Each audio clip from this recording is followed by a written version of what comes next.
Sore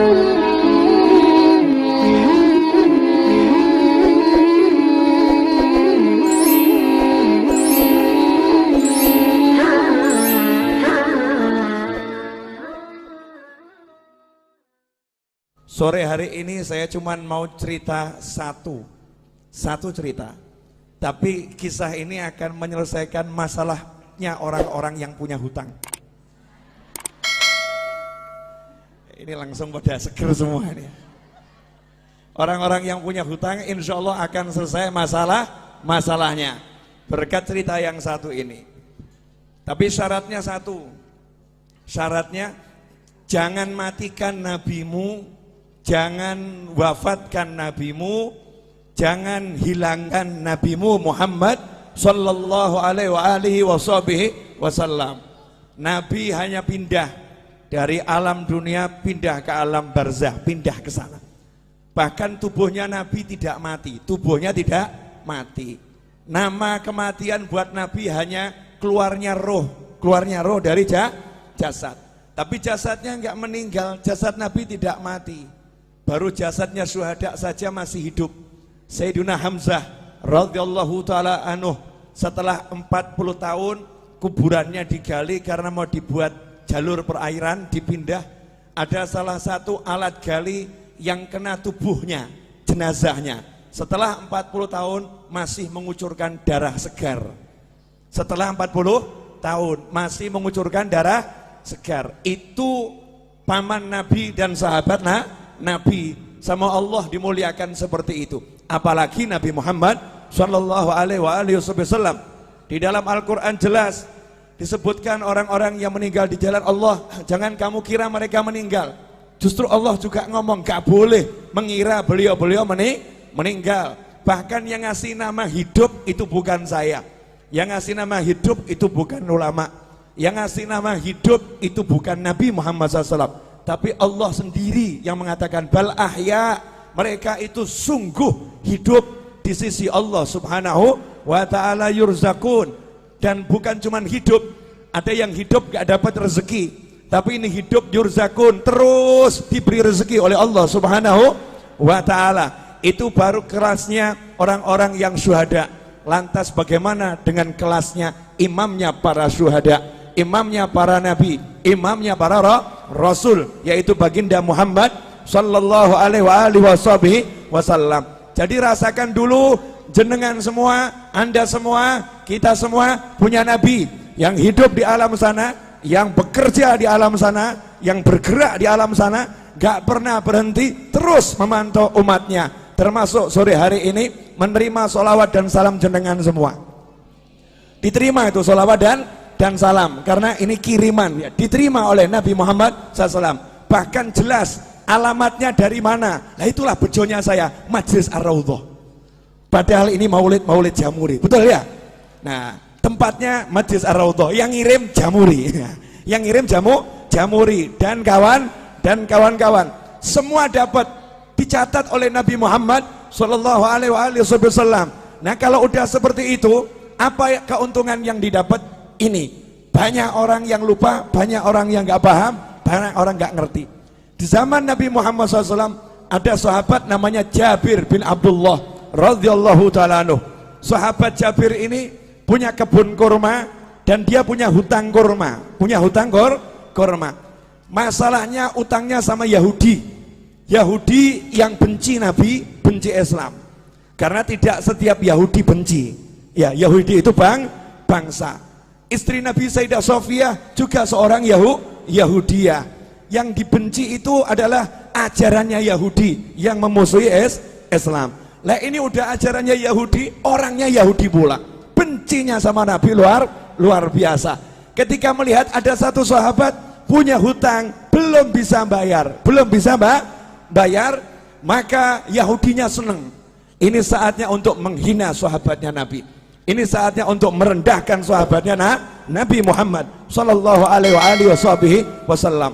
Maka datanglah Yahudi ke kebunnya Jabir bin Abdullah radhiyallahu anhu untuk nagih utang. Ibu-ibu pernah diparani, ditagih? Tahu rasanya? Diparani gak punya duit, enak rasanya ya? Diparani sama orang yang badannya mungkin gede-gede, mungkin badannya tidak enak dilihat, wajahnya serem, itu tidak seberapa. Tapi kalau yang nyamperin ibu-ibu mulutnya cerewet, itu luar biasa. Mau bayar kapan utangmu? Utang nanti dibayar.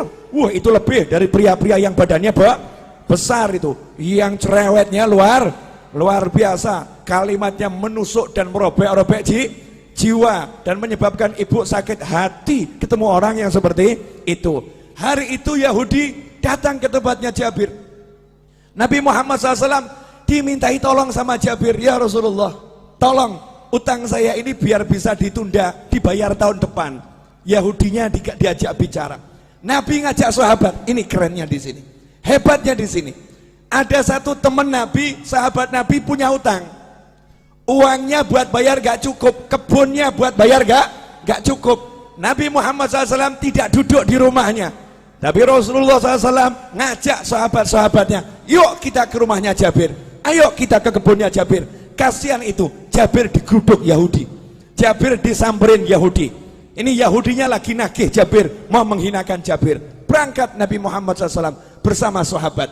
Kemudian Rasul sendiri yang ngajak ngomong bicara si Yahudi. Artinya Nabi SAW tokoh masyarakat, Rasul punya jabatan, punya kedudukan, mau membela orang yang ditagih hutang, mau membela orang yang terlilit hutang. Saat itu Nabi belum punya duit, karena Nabi kalau punya duit tekno didom langsung, dibagi-bagi langsung habis. Apa sabda Nabi buat orang yang terlilit hutang? Kadang ini mubalih nggak paham, kemudian menyebutkan hadis yang seakan-akan orang meninggal punya hutang itu sengsara. Salah. Dulu Nabi Muhammad SAW bersabda, siapa yang meninggal punya hutang, saya tidak akan sholatkan jenazahnya. Maksudnya bukan karena benci, Nabi tidak mau nyolatkan jenazahnya dulu, minta sahabat yang punya duit, beres no ini, bayari hutangnya, sehingga masuk kubur udah selesai, gak ada hutang piutang. Kalau kita alhamdulillah sudah niru, kalau ada hutang piutang jadi tanggungan saya, tanggungan kami atau keluarga. Jadi Nabi nggak mau SAW ada umatnya yang meninggal dalam keadaan masih punya hutang. Makanya Nabi ngomong sama sahabat, tidak sama mulai sholat dulu sebelum hutangnya dilunaskan. Tapi begitu Nabi punya hutang, apa sabda Nabi Muhammad SAW? Siapa yang meninggal punya hutang, Nabi punya uang ya, siapa yang meninggal punya hutang, saya yang bayar hutangnya, saya yang lunaskan uangnya. Kalau dia nggak punya hutang, biar uangnya milik ahli warisnya. Kalau punya hutang, aku yang bereskan. Mana konglomerat sekarang yang berani ngomong begitu? Mana saudara yang berani ngomong begitu? Mana umat Islam yang berani ngomong begitu untuk orang yang tinggal di satu kampungnya? Yang di kampung ini yang punya hutang, kalau meninggal aku yang melunaskan. Mana yang seperti itu? Nabi Muhammad SAW bangkit membela sahabatnya, diajak ke rumah Jabir. Sampai di situ Nabi ngomong langsung sama yang namanya Yahudi. Yahudi, gini aja, kalau boleh pembayarannya ditunda, diundur, kasih perpanjangan waktu. Yahudinya ngomong, ya Abul Qasim, wahai Abul Qasim, julukan Nabi Muhammad SAW, wahai Abul Qasim, tidak bisa, hari ini juga harus dibayar. Bu, kalau jenengan ditagih utang 5 miliar, hari ini harus dibayar. Ngeluh atau enggak ngeluh? Ngeluh ya. Punya uang cuma 100.000, tagihannya 5 miliar. Pusing atau enggak pusing? Pusing. Lah ini Nabi Muhammad SAW datang, kasusnya begitu. Kebun kurma ini buahnya cuma sedikit, hutangnya bertonton. Jadi enggak mungkin bisa dibayar. Maka Nabi mengatakan kepada Yahudinya, tunggu sebentar. Kemudian Jabir bawa kurma sedikit. Disuguhkan Nabi Muhammad SAW. Itulah adabnya sahabat. Kedatangan Nabi sepunyanya apa ya disuguhkan. Nih ya Rasulullah, kurma muda disuguhkan. Setelah itu Nabi Muhammad SAW ngelilingi kebun kurmanya Jabir.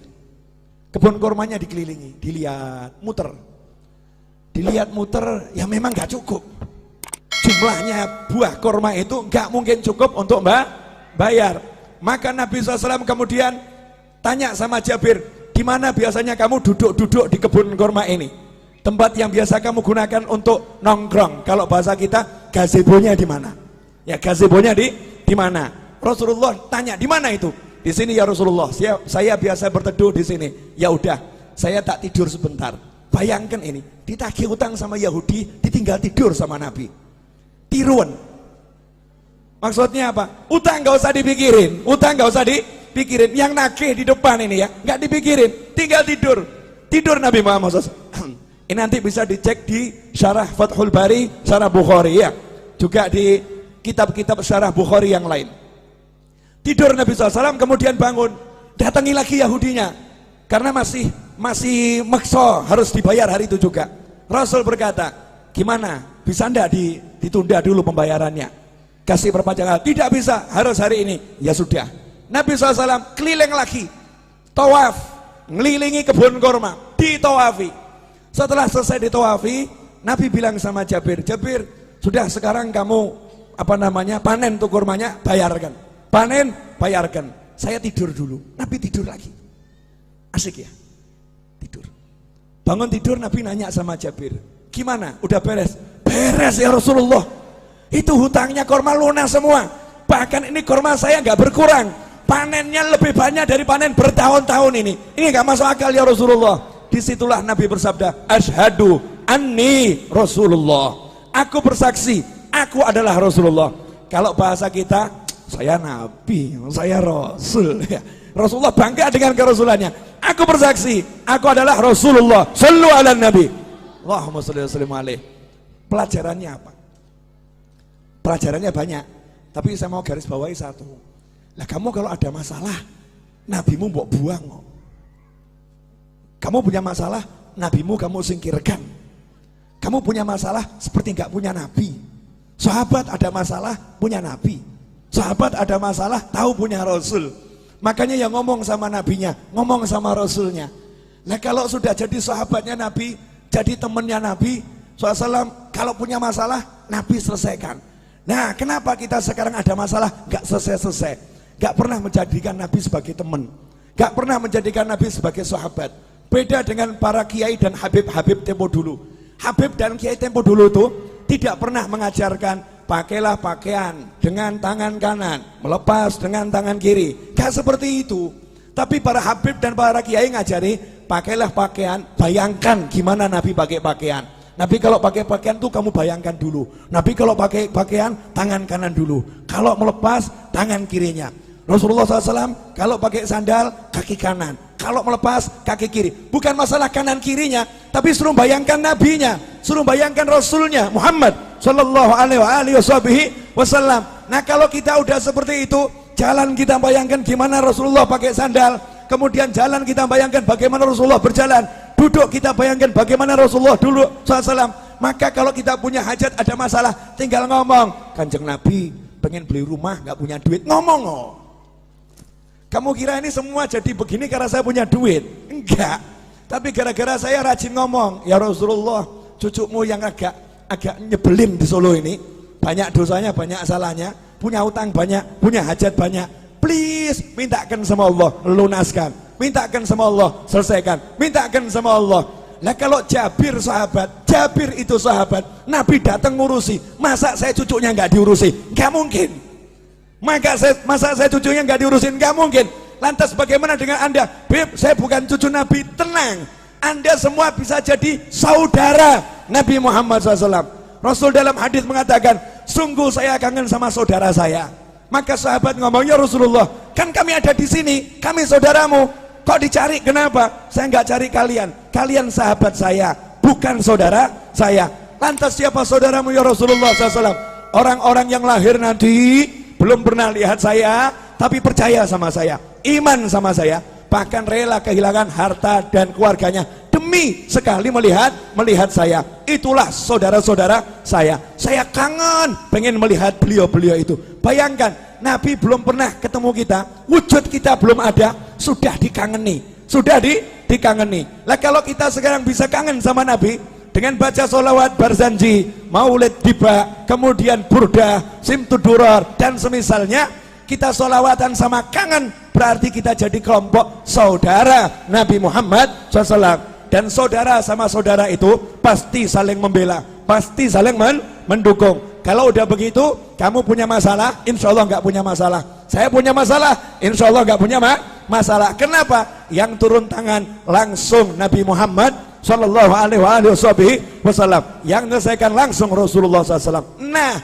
biar Rasul mau turun tangan, biar Rasul mau menyelesaikan, saya kasih tip satu, gak usah banyak-banyak. Mau bu?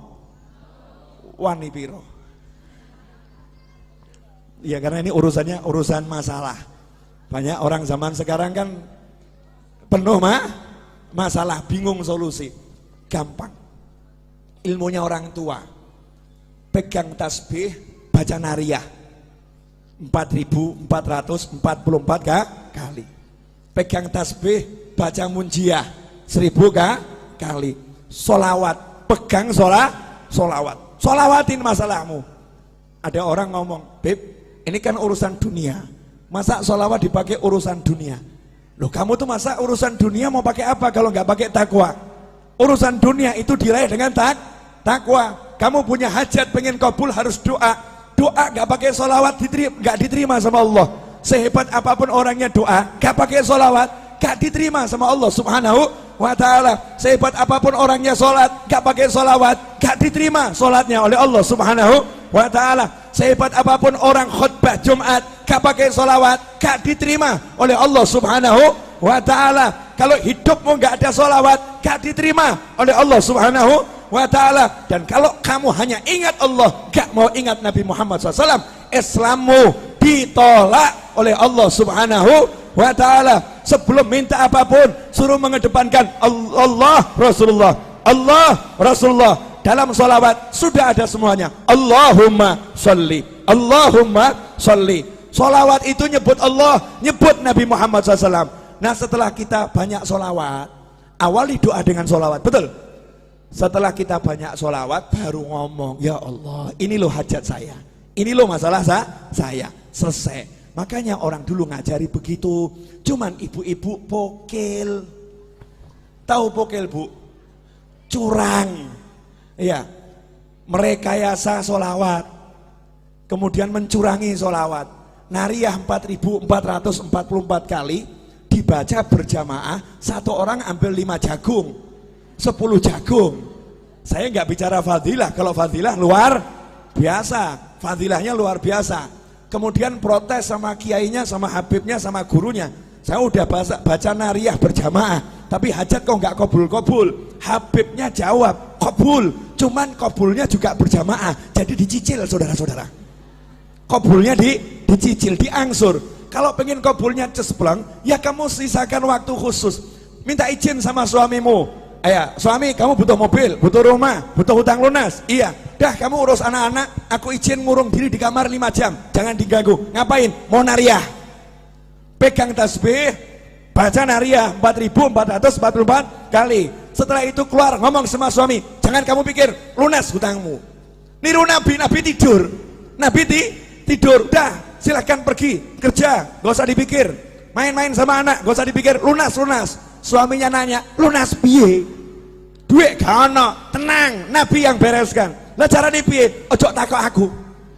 Caranya gimana? Jangan tanya saya. Janji Allah wa yarzuqhu min haitsu la yahtasib. Allah akan kasih rezeki dari arah yang gak pernah diduga. Itu kalau kita pegangan sholawat. Dan tidak mungkin sia-sia orang yang berpegang sholawat. Lah sayangnya kita sukanya susah. Ini ibu-ibu Jawa ini kan gak ada wajah-wajah susah, gak ada ya. Gak ada wajah-wajah susah, gak ada. Walaupun hidupnya mungkin ada yang agak susah, tapi tetap gak susah, paham ya? Lah hidupmu penuh nikmat kok susah. Hidupmu penuh nikmat kok susah. Karena ini 30 hari sholawatan terus. Jadi ya suami ditinggal loh ini. Suami, bojo, bye-bye. Pak sholawat dulu ya Pak ya.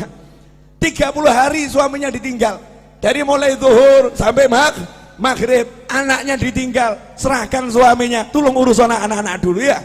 Yang udah dewasa udah nak, mau ikut, gak mau ikut, kamu jalan sendiri. Ibu berangkat sholawatan, begitu pula ibu-ibu. Lah kok ragu, hajatnya gak kabul? Kan manusia aneh bin ajaib. Berarti gak percaya sama nabinya, gak yakin sama rasulnya. Yakin sama rasulmu, percaya sama nabimu. Ikhwani rahimakumullah. Terakhir, karena saya baru nyampe dari Jati Barang, 2:30 malam tadi saya masih di sini. Tadi jam 8 saya ceramah di Jatibarang. Ya, dari Jatibarang saya balik ke sini. Nanti maghrib saya ke Jogja insya Allah. Kemudian besok jam 6 pagi saya harus terbang ke Jakarta. Acara jam 9 sampai asar. Padahal asar saya pergi ke Bandung. Jalan-jalan terus, asyik. Enak toh? Wajah saya wajah lelah atau bahagia? Makanya, berarti enak atau enggak enak? Enak, jalan-jalan toh terus, asyik, keliling terus, ya keliling terus. Ketemu orang mumet, saudara-saudara. Orang mumet yang bisa bahagia. Terakhir. Ini ibu-ibu, ini perlu dijelaskan. Saya masih ingat kata-kata Habib Anis.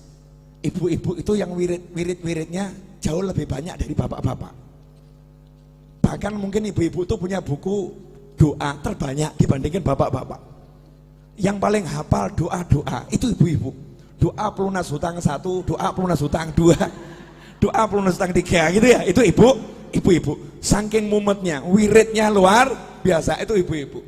Nah gini Bu, yang di atas juga, pemirsa di rumah juga, sering ada orang yang ngomong begini, saya semakin rajin sholawat, kok rezeki semakin seret.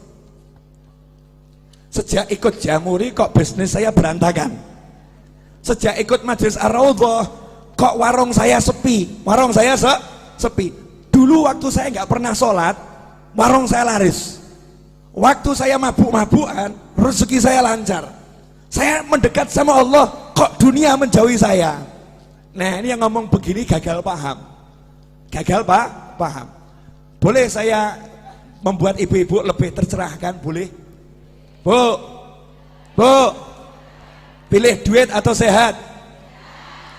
Pilih anak atau duit? Gini, ulangi. Pilih duit atau sehat? Pilih punya anak atau enggak punya anak? Pilih punya duit tapi enggak punya anak atau enggak punya duit tapi punya anak? Mestinya ya. Punya duit, punya anak. Kenapa saya nanya seperti ini? Maksud saya begini loh. Yang namanya duit itu kecil. Tahu kata Allah Ta'ala, dunia dan segala isinya la ta'dilu janaha ba'ullah. Dunia dan segala isinya tidak sepadan dengan sebelah sayap nyamuk. Sebelah sayap nyamuk sama dunia, maqablal akhirah, semuanya itu. Planet-planet, kemudian galaksi, antariksa, dan segala isinya, kalau ditimbang dibandingkan sebelah sayap nyamuk, kata Allah Ta'ala, masih berat sayapnya nyamuk dalam pandangan Allah. Artinya gak ada artinya sama sekali. Jadi kalau kamu punya duit seberapapun, itu rezeki yang remeh-temeh, rezeki yang hina, rezeki yang kecil, rezeki yang jelek. Karena jeleknya yang kafir dikasih, yang maksiat dikasih. Barang elek, silakan ambil. Barang jelek, ambil. Boleh saya minta? Oh boleh. Barang elek, jelek, ambil. Karena jelek. Barang bagus, saya minta. Nanti dulu, syarat dan ketentuan berlaku. Syarat dan ketentuan berlaku.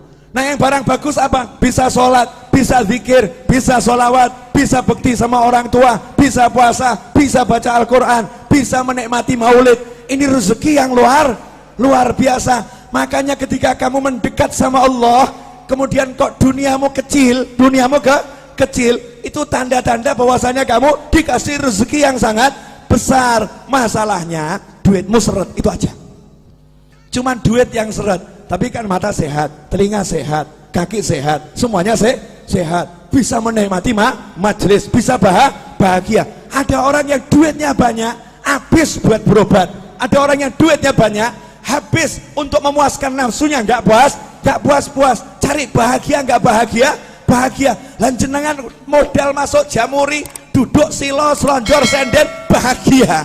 Kok murah men ya? Gampang men nih, bahagianya, mudahnya luar biasa. Nikmat dari Allah Subhanahu wa Ta'ala.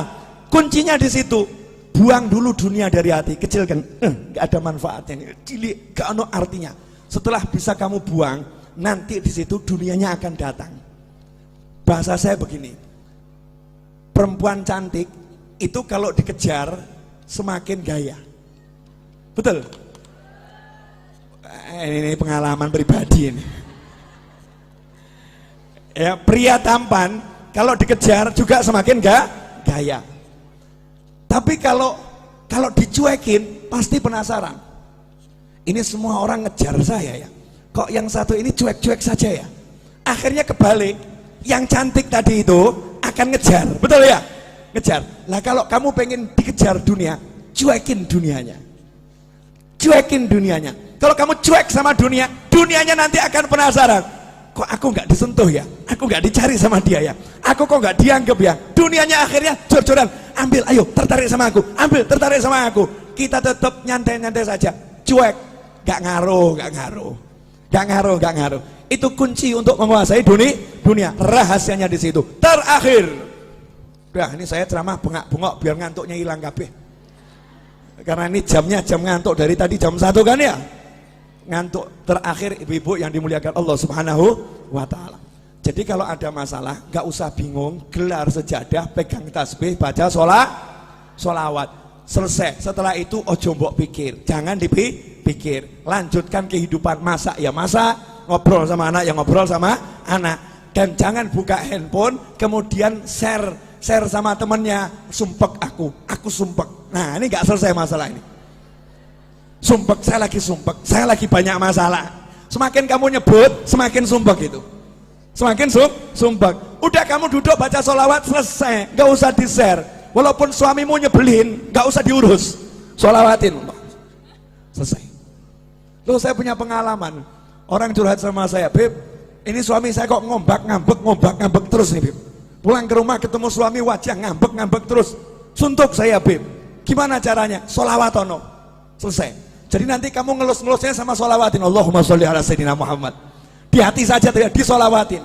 Besoknya laporan lagi, Beb, alhamdulillah gimana? Udah nggak ngambek lagi. Silahkan dipraktekkan ibu-ibu ya.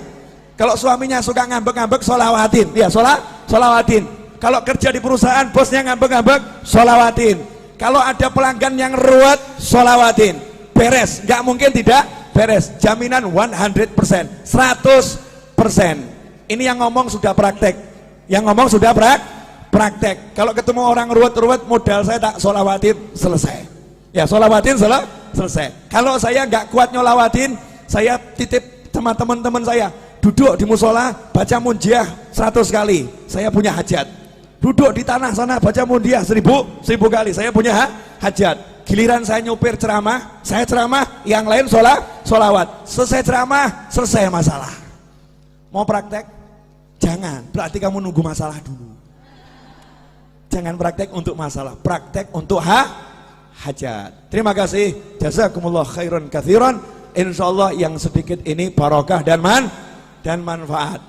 Saya udah bilang pokoknya kalau bulan Maulid ceramah saya berusaha dan saya begini nih sumuk dan panas. Saya membayangkan bagaimana ibu-ibu kuat dengan pakaian yang seperti ini ya, luar biasa. Waktu saya di Hongkong naik taksi, supir taksinya diminta sama TKW Hongkong dengan bahasa Hongkongnya, tolong AC-nya didinginkan. Maka jawaban supir taksinya, AC saya sudah dingin. Masalahnya bukan di AC, tapi pakaianmu kebanyakan katanya. Bukan pakai jubah, pakai ini tuh apa namanya TKW kalau pengajian, pakaianmu kebanyakan. Alhamdulillah, insya Allah kalau pakai baju gini kepanasan akan menghilangkan panasnya neraka, menghilangkan panasnya kubur. Saya minta semuanya angkat tangan, tirukan saya boleh? Bismillahirrahmanirrahim. Allahumma salli wa sallim ala sayyidina Muhammadin wa alihi wa sahbihi ajma'in.